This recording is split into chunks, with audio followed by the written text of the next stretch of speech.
को पनि आगमन भइसकेको छ उहाँलाई पनि म स्टेजमा आमन्त्रण गर्दछु भन्दै अहिले फेरि पनि सुजनजीको रुचाइमा रहेको गीत ट्र्याक प्ले गरिदिनु होला कुन चाहिँ बजाइदिनुहुन्छ राम्रो बजाइदिनुहोस् आमाहरू नाच्न मिल्ने आमा कहाँ जानुभयो खै यहाँ नाच्ने आमा अलि एकजना आमा त्यहाँ हुनुहुन्छ आमा चाहिँ अलिक तगडै हुनुहुन्छ ताछ आमाको अरू खाजा खाने त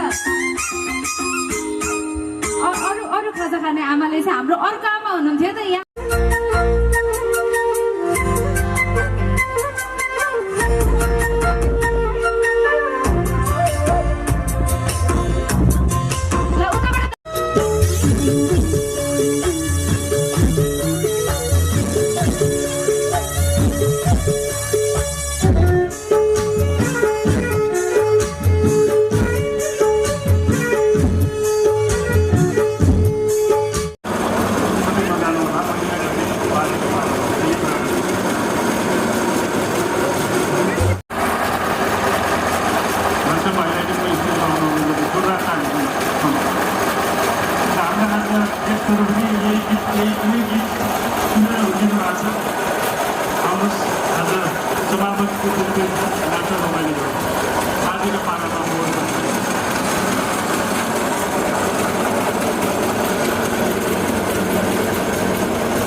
KBS Vlog.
यहाँ खाना सधैँभरि आँसु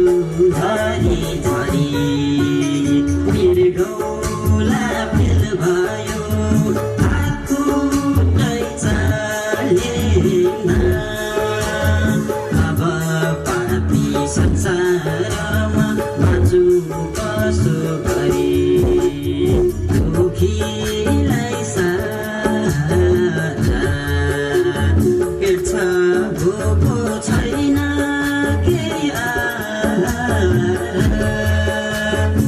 यहाँ खामा सधैँभरि आँसु झरी झरी मेरो गाउँ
थापा, क्षेत्रीय समाजका तारक थापा, नेवा समाजका दशरथ श्रेष्ठ, दलित समाजका केम्बर बहादुर विश्वकर्मा, तमु छोजदी रामाछाका सोमबहादुर गुरुङ, मुस्लिम समाजका प्रमुख तथा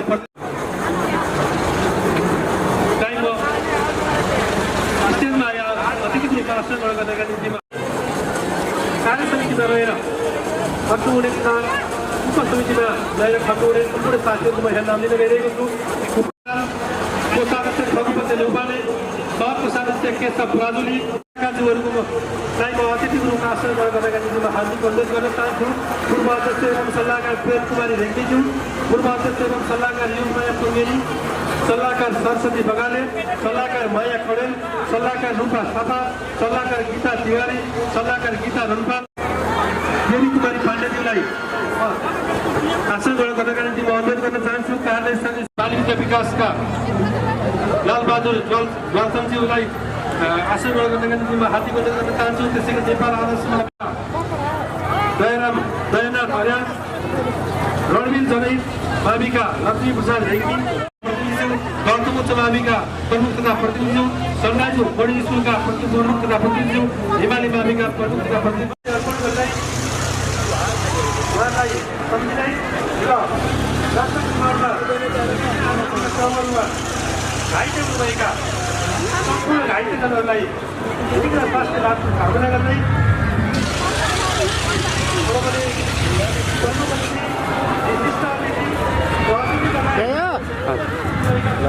आराम हुन्छ अध्यक्षज्यूहरू, पदाधिकारीज्यूहरू तथा अन्य सदस्यज्यूहरू, वालिङ लगायत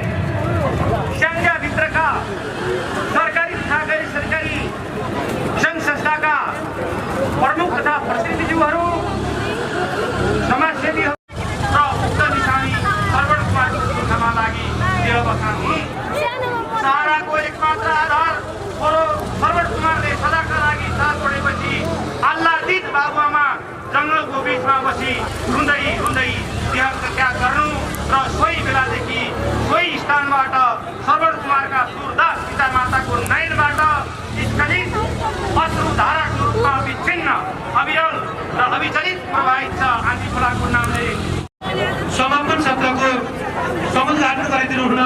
म हार्दिक अनुरोध गर्दछु र समापन सत्रको समुद्घाटन समारोहमा हाम्रा अतिथिगणहरूलाई पनि सहभागी हुनका निम्ति म हार्दिक अनुरोध गर्न चाहन्छु। नवौँ वालिङ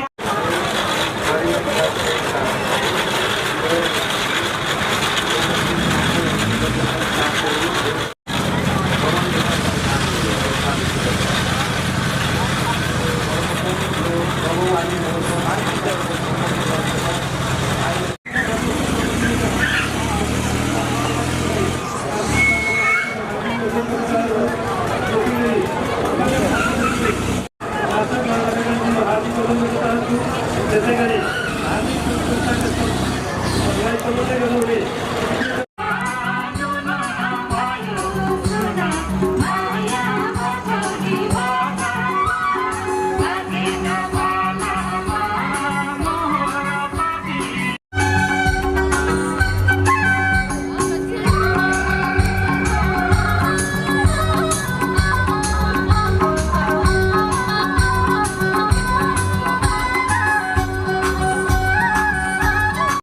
कानमा गलो बन्दी लाउँथे हे दिदी हुन्थे सिधा साधा होइन त मुना हे हाम्रा पालामा हो